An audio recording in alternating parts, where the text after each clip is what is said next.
ओम नमो भगवते वासुदेवाय। ओम नमो भगवते वासुदेवाय। भगवते वासुदेवाय। नारायणं नमस्कृत्यं नरं चैव नरोत्तमं देवीं सरस्वतीं व्यासं ततो जयमुदीरयेत्। नष्टप्रायेषु अभद्रेषु नित्यं भागवत सेवया भगवती उत्तम श्लोके भक्तिर्भवती नैष्टिकी। हरे कृष्णा। तो सबसे पहले तो मैं धन्यवाद व्यक्त करना चाहूंगा आप सभी भक्तों का कि आप लोग यहाँ पधारे हैं और ऑनलाइन भी जो पधारे हैं। और जगन्नाथ बलदेव सुभद्रा मैया सुदर्शन भगवान श्री गौर निताय श्री राधा वृंदावन चंद्र के चरणों में विनती है कि वे कुछ स्मरण दे। जो प्रभुपाद जी ने इस श्लोक के बारे में बताया था वह मैं आप सबके सामने यथाशक्ति बोलने की कोशिश करूं। और आज का दिन तो बहुत ही पावन दिन है। आज प्रभुपाद जी के गुरु महाराज भक्ति सिद्धांत सरस्वती ठाकुर जी का तिरुभाव दिन। तो आज हम उनके बारे में भी कुछ याद करने की कोशिश करें। तो मैं आपके सामने ऑनलाइन भक्तों के लिए स्क्रीन शेयर करता हूँ ताकि वो ये श्लोक दोहरा सके। हरे कृष्ण। सूत उवाच अथ तं सुखिना आसीन उपासीनं बृहच्छ्रवः देवर्षिः प्राह विप्रर्षिम् वीणा पाणिः स्मयन् इव। स्तुतः उवाच अथ तं सुखम् आसीनः उपासीनः बृहच्छ्रवः देवर्षिः प्राह विप्रर्षिम् वीणा पाणिः स्मयन् इव। सुतः उवाच अथ तं सुखम् आसीनः उपासीनं बृहच्छ्रवः देवर्षिः प्राह विप्रर्षिम् वीणा पाणिः स्मयन् इव। आप दोहराएंगे। सूतः उवाच अथं तं सुखम् आसीन उपासीनं बृहच्छ्रवाः देवर्षिः प्राह विप्रर्षिम् वीणा पानी स्मयन इव। ऑनलाइन भक्तों में से कोई पढ़ना चाहेगा? आप म्यूट कर लेंगे माता जी, डिस्कनेक्ट। हरे कृष्णा। ऑनलाइन में से कोई पढ़ना चाहेगा? रोहिणी माता जी या राकेश प्रभु जी, कौशल्या माता जी। हरे कृष्ण। तो इसका शब्द अनुवाद श्रील प्रभुपाद जी के द्वारा। सुत गोस्वामी ने कहा, इस तरह देवर्षि माने नारद सुखपूर्वक बैठ गए और मानो मुस्कुराते हुए ब्रह्मर्षि व्यासदेव को संबोधित किया। तात्पर्य, नारद मुस्कुरा रहे थे क्योंकि वे महर्षि वेदव्यास को तथा उनके असंतोष के कारण को भली भांति जानते थे। जैसा कि व्यासदेव आगे बताएंगे, उनका असंतोष भक्ति योग को सही ढंग से प्रस्तुत न करने के कारण उत्पन्न था। नारद को यह त्रुटि ज्ञात थी और व्यास की दशा से इसकी पुष्टि हो गई। हरे कृष्ण। ओम अज्ञानतिमिरान्धस्य ज्ञानाञ्जनशलाकया चक्षुरुन्मिलितं येन तस्मै श्रीगुरवे नमः। श्रीचैतन्यमनोभीष्टं स्थापितं येन भूतले स्वयं रूप कदा मह्यं ददाति स्वपदान्तिकं। वन्देऽहं श्रीगुरोः श्रीयुतापदकमलं श्रीगुरून् वैष्णवांश्च श्रीरूपां साग्रजातां सहगण रघुनाथान्वितां तं सजीवं साद्वैतं सावधूतं परिजन सहित कृष्ण चैतन्य देव श्री राधा कृष्ण पादान सहगण ललिता श्री विशाखान्वितांश्च नमो ओम विष्णुपदाय कृष्ण पृष्ठाय भूतले श्रीमते भक्ति वेदांत स्वामी निति नामिने नमस्ते सरस्वती देवी गौरवाणी प्रचारिणे निर्विशेषा शून्यवादी पाश्चात्य देश तारिणे। जय श्री कृष्ण चैतन्य प्रभु नित्यानंद श्री अद्वैत गदाधर श्रीवासादि गौर भक्त वृंद। हरे कृष्णा कृष्णा कृष्णा हरे हरे हरे राम राम राम हरे हरे। हरे कृष्णा कृष्णा कृष्णा कृष्णा हरे हरे हरे राम राम राम राम हरे हरे। हरे कृष्णा कृष्णा कृष्णा कृष्णा हरे हरे हरे राम राम राम राम हरे हरे। हरे कृष्ण कृष्ण कृष्ण हरे हरे हरे राम राम राम हरे हरे। हरे कृष्ण। तो सबसे पहले जैसे कि कल राधारत्न प्रभु जी ने पूरे चौथे अध्याय का समराइजेशन किया, तो उसमें हम समझ चुके हैं कि कैसे व्यासदेव जी बहुत ही प्रश्न में पड़ गए, कहीं ना कहीं उन्हें असंतुष्टि महसूस हो रही। तो ये सब हम क्यों समझ रहे हैं? क्योंकि वेद व्यास जी ने सब कुछ कर लिया। उनको एक्चुअली उनका नाम व्यासदेव जी था, लेकिन उन्हें किस नाम से हम पहचानते हैं? वेद व्यास। वेद व्यास क्यों बोलते हैं? क्योंकि उन्होंने सभी वैदिक साहित्यों का संकलन किया, एक अद्भुत शिक्षा प्रणाली का उन्होंने उगम किया। देखा जाए तो श्रीमद् भागवतम में, पुराणों में, महाभारत में लाखों श्लोक है, लाखों श्लोक। हम श्रीमद् भागवतम की बात करते हैं तो उसमें 18,000 श्लोक है, महाभारत में 1 लाख से अधिक श्लोक, और इस प्रकार अन्य पुराण भी है, फिर उपनिषद है। तो इन सब साहित्यों का संपादन एवं संकलन किसने किया? तो व्यासदेव जी। और इसीलिए उन्हें क्या बोलते हैं? वेद व्यास। लेकिन इतना सब, मतलब वेदांत सूत्र की प्रस्तुति के बाद भी वे संतुष्ट नहीं थे। वेदांत सूत्र, इस सूत्र शब्द जो आता है उसका मतलब होता है कोड। अब देखा जाए तो सभी वैज्ञानिक ज्ञान को सूत्र में संक्षिप्त उन्होंने किया हुआ ताकि लोग उसका लाभ उठा सके। प्रश्न उठता है कि भाई कोडिफिकेशन क्यों किया? अब देखा जाए तो इवन हमारे व्यापार में अलग अलग कोड होते हैं। कोई हेनरी कोड यूज करता है, कोई बेंटले का कोड यूज करता है। तो कम शब्दों में अधिक ज्ञान का आभास, उसको बोलते हैं कोडिफिकेशन, और उसी को सूत्र बोला गया है। जो प्रभुपाद जी जब इस श्लोक के बारे में चर्चा कर रहे थे तो उन्होंने उनके जो अनुयायी थे उन्हें उन्होंने एग्जाम्पल देने के लिए क्या वर्ड यूज किया था कि जैसे CIF। CIF क्या है? कोड। तो CIF का मतलब क्या होता है कि वह कंसाइनमेंट डायरेक्टली आपके घर पे पहुंच जाएगा, तो सब खर्चा मिला, कंसाइनमेंट इन फ्लाइट। तो उसका शॉर्ट फॉर्म उन्होंने बनाया था CIF। जैसे हम बोलते हैं ABCD, ABCD भी सूत्र हुआ ना।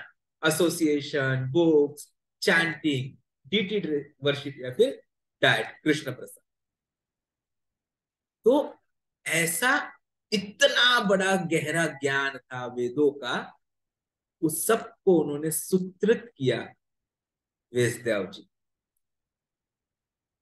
और यह बहुत जरूरी था क्योंकि ब्रह्म ज्ञान जो था, ब्रह्म जिज्ञासा सब लोगों में थी, लेकिन आगे वाले हम आने वाले काल में किसी को ये समझने वाला था क्या?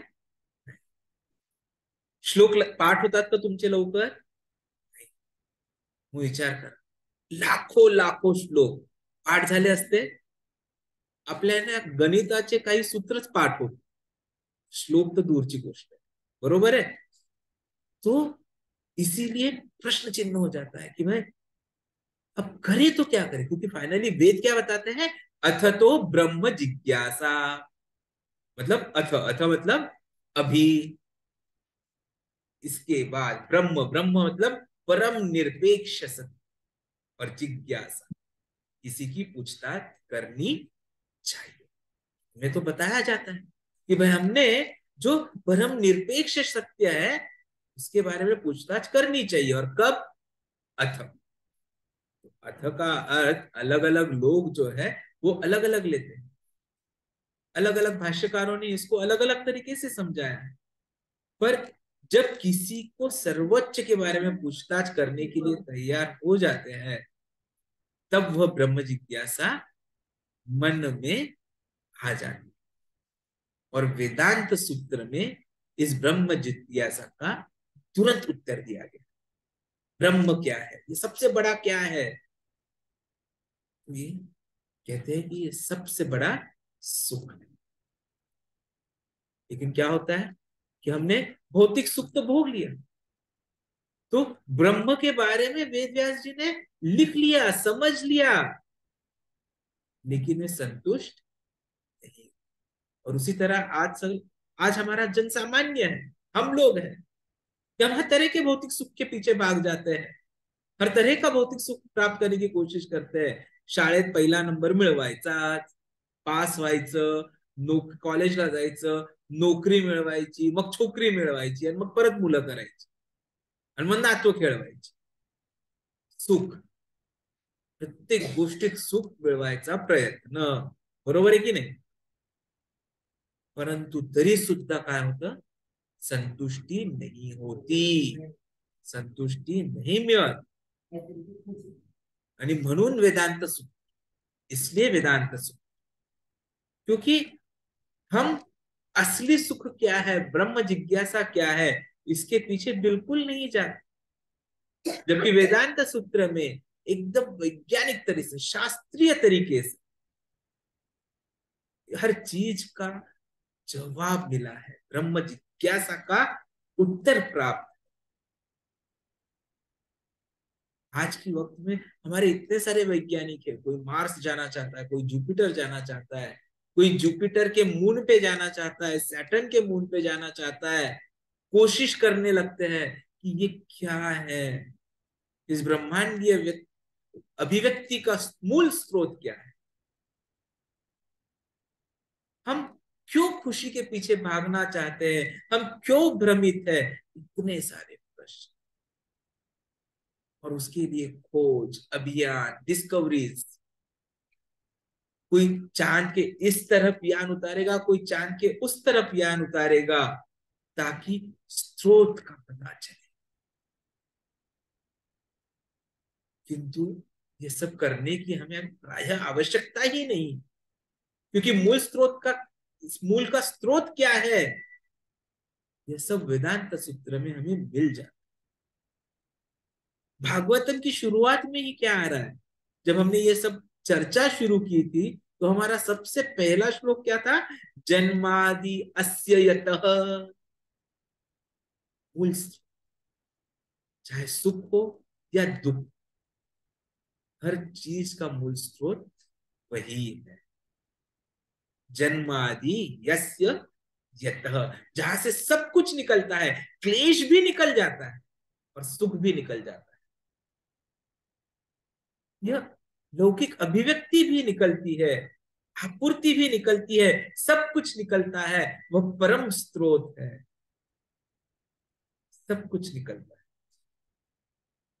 दुख भी कैसे छूटे, सुख भी कैसे निकले, ज्ञान भी निकले, अज्ञान भी निकले, ऐसा वो मूल स्रोत पूर्णता से परिपूर्ण है।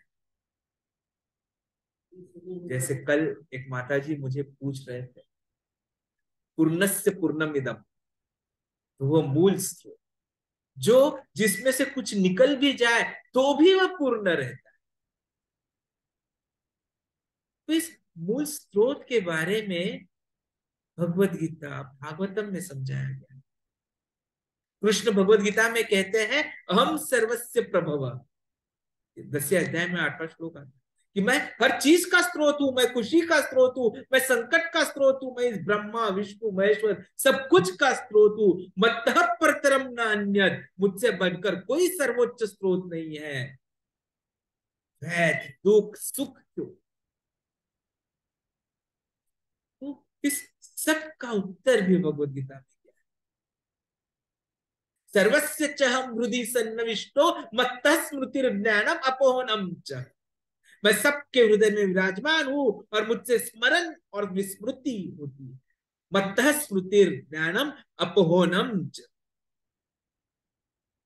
कई बार हम भूलते हैं, कोई याद करता है, स्मरण विस्मरण ये होते रहता है।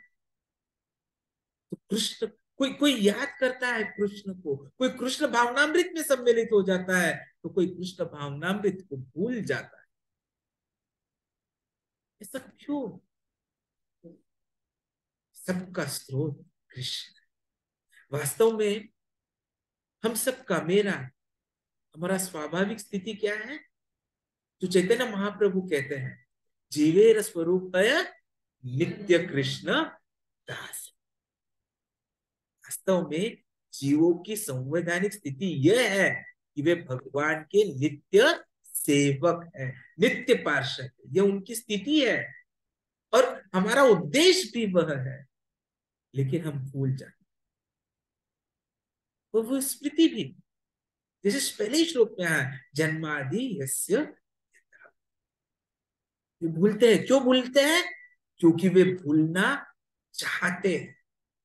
कृष्ण बहिर्मुख आम भोग वांछा करे, निकटस्थ माया तारे जापटिया।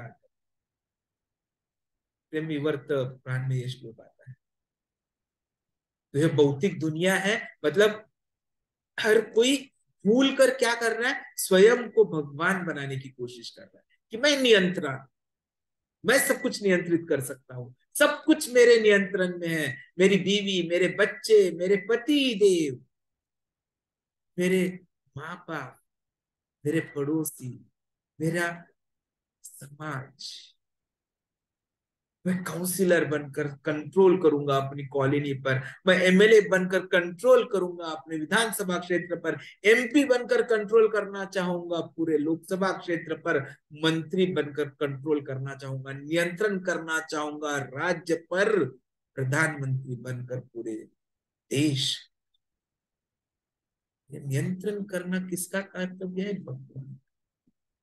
तो एक्चुअली देखा जाए तो हर कोई भगवान बनने की कोशिश कर रहा है, इसीलिए तो आए हर दिन हम क्या सोचते हैं, हम भगवान का अवतार है। कई लोग इसको बोलते हैं ना कि भाई भगवान ये, भगवान देवी ये, देवी मैया।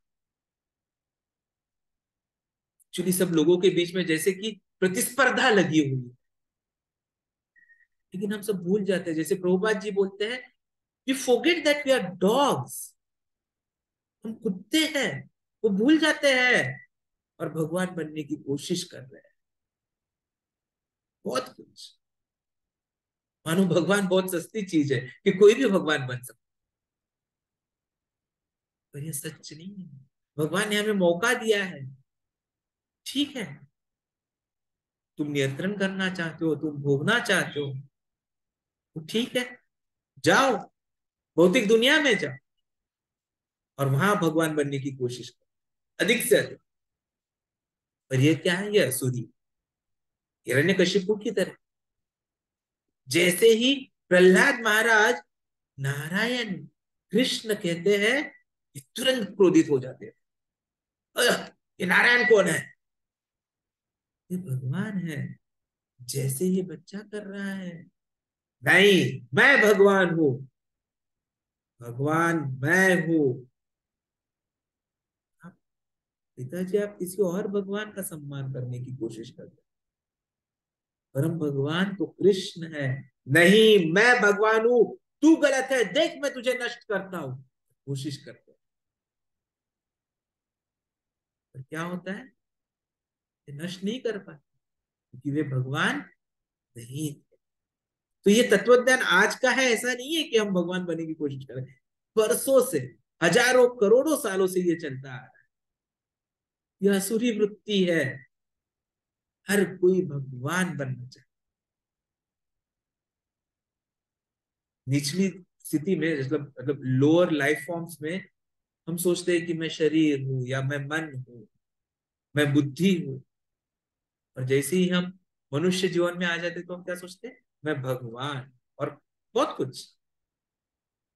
तो ये जो भगवत है, श्रीमद् भागवतम है, उस परम सत्य को समझाता है, जहां से सब कुछ निकल रहा है। जन्मादि अस्य यतः, जन्मादि अस्य यतः अन्वयाद इतरश्च कार्तिश्च अभिचः स्वरत।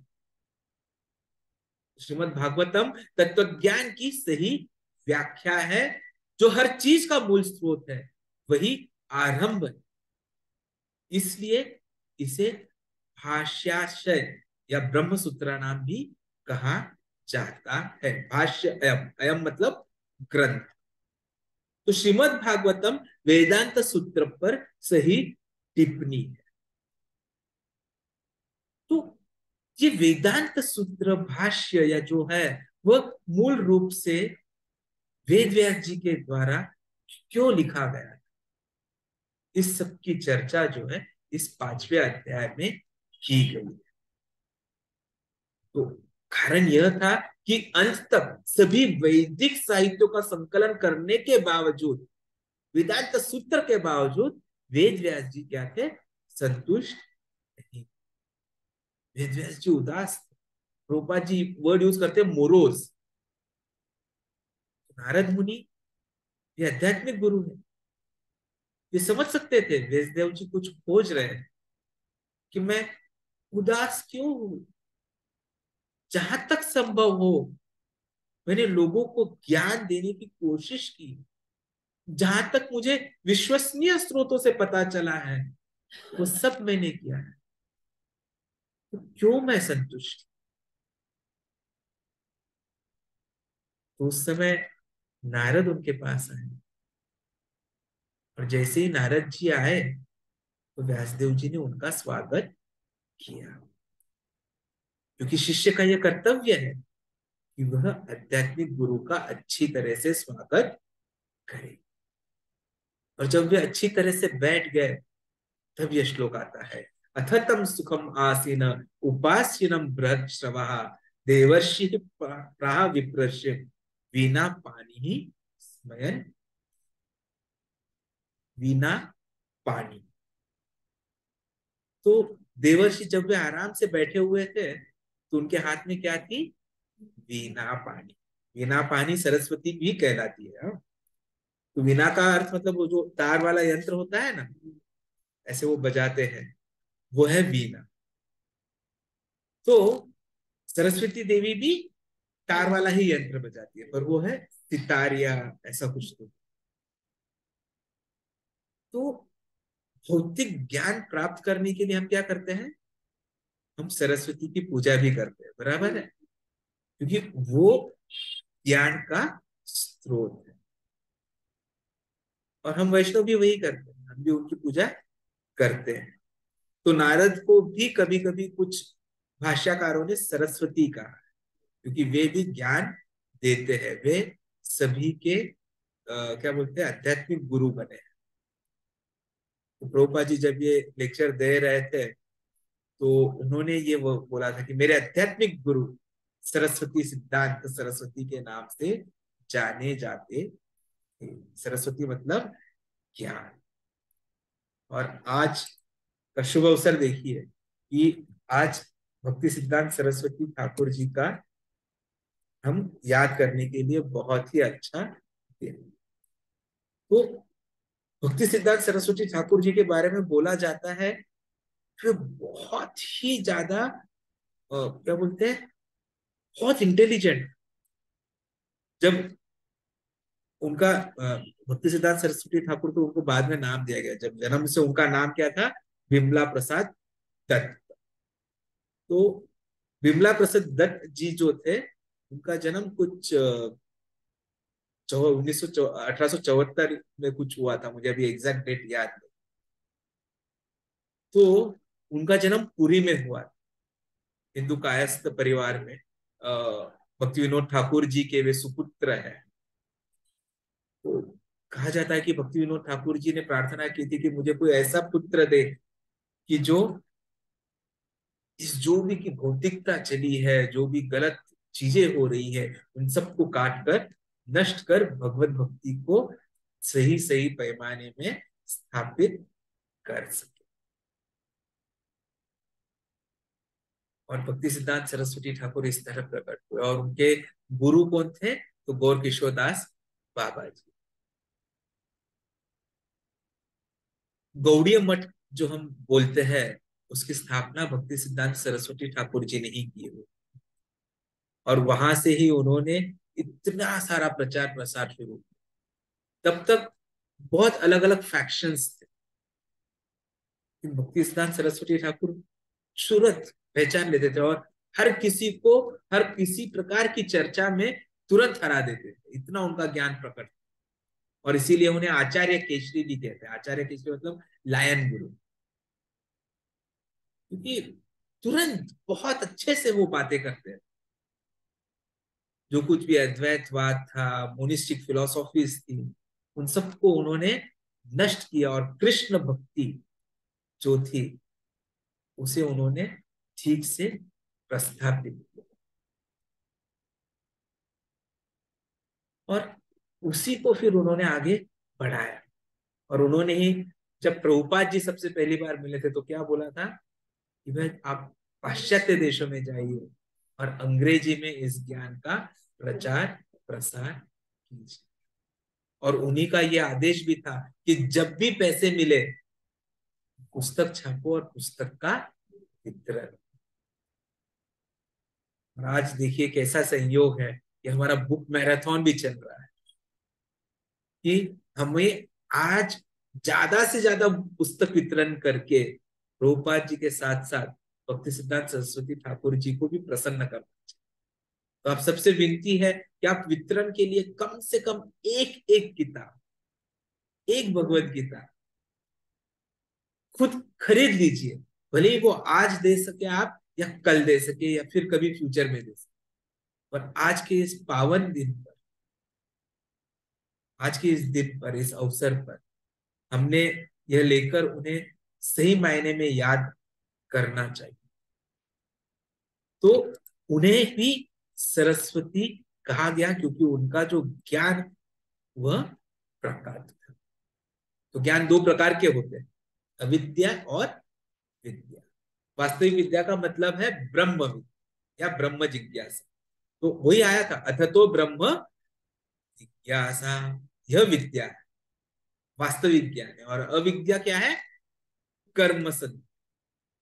तो एक तरफ हम विद्या है कि कैसे आगे बढ़े, और दूसरी तरफ ये अविद्या है जहां से हम अलग अलग तकनीकें सीखते हैं। अविद्या कर्म संज्ञा के बारे में है, और इसीलिए उसका डेफिनेशन आता है, अविद्या कर्म संज्ञाया तृतीया शक्तिरिष्यते। और आज के वर्तमान समय में लोगों को जो शिक्षा दी जा रही है, तो क्या कर रहे हैं कि कड़ी मेहनत करो, कर्म संज्ञा करो। अभी नहीं है, हर जगह यही व्यवस्था है, क्योंकि हर कोई जहां तक हो सके इंद्रियों का आनंद लेना चाहता है, इसलिए बहुत मेहनत करनी पड़ी। लेकिन श्रीमद् भागवतम में हम पाएंगे कि जैसे ऋषभ देव जी ने निर्देश दिया है, यह जीवन केवल इंद्रिय तृप्ति के लिए, कठिन परिश्रम के लिए नहीं है। यदि हम कड़ी मेहनत करते हैं तो मेहनत किसके लिए होनी चाहिए? कृष्ण भावनामृत को प्राप्त करने के लिए, तभी जीवन सफल। आप मेहनत कर कर इंद्रियों का आनंद लेना चाहते हैं तो वो बहुत आसानी से उपलब्ध नहीं है। संस्कृत में कहा जाता है उद्योगी नाम प्रहर्षम प्रहेति लक्ष्य। जब तक आप मेहनती परिश्रमी नहीं बन पाते, इस भौतिक दुनिया का आनंद नहीं ले सकते। तो व्यक्ति को काम करना ही पड़ता है, क्योंकि काम करना उसका स्वभाव है। जीवेर स्वरूप है कृष्ण, नित्य कृष्ण दास। तो अगर हम कृष्ण के सेवक नहीं बनते हैं तो हम माया के सेवक बन जाते, और इसीलिए हमें संभल के रहना होगा। मेहनत करनी है, लेकिन किसके लिए? जगन्नाथ जी के लिए। निर्बंध कृष्ण संबंधे युक्तम वैराग्य मुच्च। हम खाना बनाएंगे लेकिन खुद के लिए नहीं, कृष्ण के लिए, जगन्नाथ जी के लिए। सफाई करेंगे कृष्ण के लिए, जगन्नाथ जी के मंदिर की सफाई करेंगे वो कृष्ण के लिए। तो भले ही हम कृष्ण के लिए सफाई करके थक जाएंगे, लेकिन वह हमारी एक संपत्ति होगी, क्योंकि अगर हम इंद्रिय तृप्ति के लिए वह काम करेंगे तो वो केवल समय खराब करना होगा। लेकिन जगन्नाथ जी के लिए जब हम काम करेंगे तो वह एक तरीका है, एक टेक्नोलॉजी है, जिससे हम जीवन की उच्चतम पूर्णता प्राप्त कर सकते हैं। निर्बंध कृष्ण संबंधे युक्तम वैराग्यम उच्यते। तो व्यासदेव जी ने, उन्होंने भी बहुत मेहनत की, इतनी किताबें लिखी असीमित, लेकिन वे खुश नहीं थे। यदि माया के लिए काम करते हैं तो कभी खुशी नहीं मिलेगी, थक जाएंगे, भ्रमित हो जाएंगे। लेकिन कृष्ण के लिए काम करेंगे तो खुश रहेंगे। ऐसे कई उदाहरण।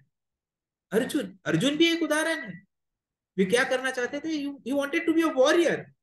वे मतलब लड़ाई करना चाहते थे। शुरुआत में किस लिए? तो राज्य पाने के, अपनी शक्ति को प्रदर्शित करने। लेकिन भगवत गीता सुनने के बाद क्या करना चाहते थे वे कृष्ण के सैनिक बन। तो पहले इंद्रिय तृप्ति के लिए कर रहे थे, बाद में कृष्ण के लिए करने लग गए, तो उनका कर्तव्य क्या हो गया, उनका कर्म क्या हो गया?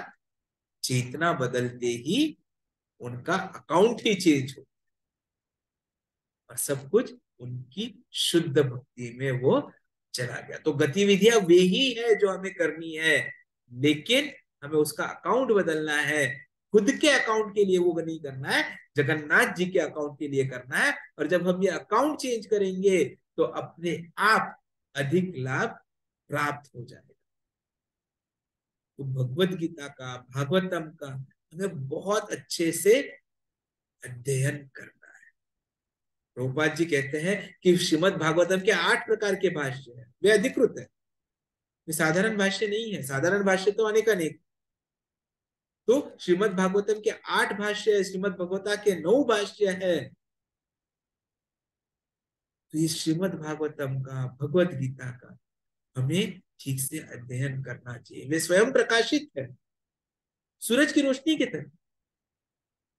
सूरज की रोशनी को देखने के लिए किसी दिए की जरूरत नहीं होती, उसी तरह श्रीमद् भागवतम या भगवत गीता वे स्वयं प्रकाशित।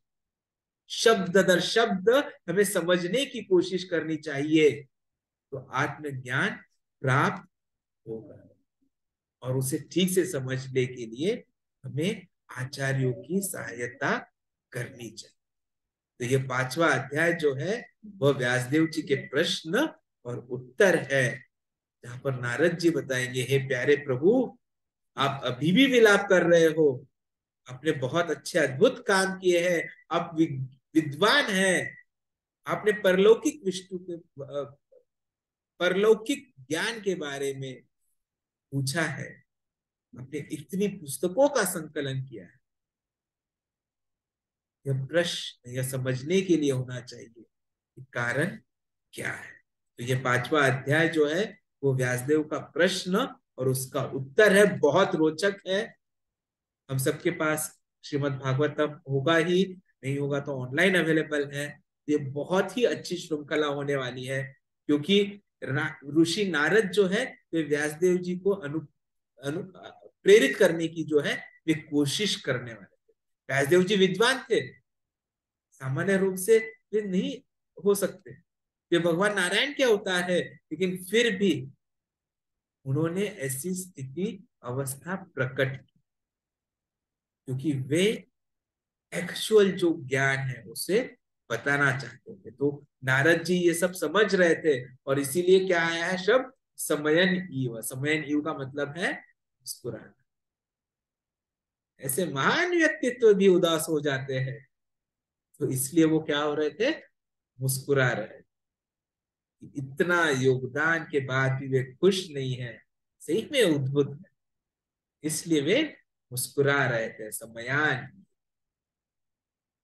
तो हमें आध्यात्मिक जीवन में बिल्कुल भी दिलचस्पी जो है वो बढ़ाते रहे, पूछताछ करते रहेगी, नहीं तो हमारी भी अवस्था क्या हो जाएगी, वेद व्यास जी की तरह हो जाएगी, कि हम कोशिश कर कर भी, मेहनत कर कर भी कुछ नहीं प्राप्त कर पाए, पशु जीवन में पड़े रहे। ठीक है, पड़े रहे, बीमार रहे, पर वह सही नहीं है। हमें इन सब से, ये जो आगे वाला 5वां अध्याय है, उससे बहुत कुछ सीखने को मिलने वाला है, कि हमारे जीवन का परम लक्ष्य क्या होना चाहिए, परम सत्य की खोज कैसे करनी है, और उसे आगे कैसे बढ़ाना है। जैसे चैतन्य महाप्रभु जी ने कहा कि किसी भी तरह से अपना समय बर्बाद मत करो, केवल हरे कृष्ण का जाप करो, हरे नाम हरे नाम एवं केवलम कलौ नास्ते व गति रनता। इसीलिए क्या करना है, हरे कृष्ण कृष्ण कृष्ण हरे हरे, हरे राम राम राम हरे हरे। तो तभी हमारी ये जो यज्ञ है ये सफल हो पाएगा, और हम एक्चुअली समय नहीं हो पाएंगे, हम भी मुस्कुरा पाएंगे, वरना हम मुस्कुरा नहीं पाएंगे। हरे कृष्ण। ग्रंथराज श्रीमद् भागवतम की जय। हरे कृष्ण। दंडवत प्रणाम। तो हम कथा को यही विराम देते हैं, आगे कथा चालू रहेगी, कल चैतन्य चरितामृत होगी। हरे कृष्ण।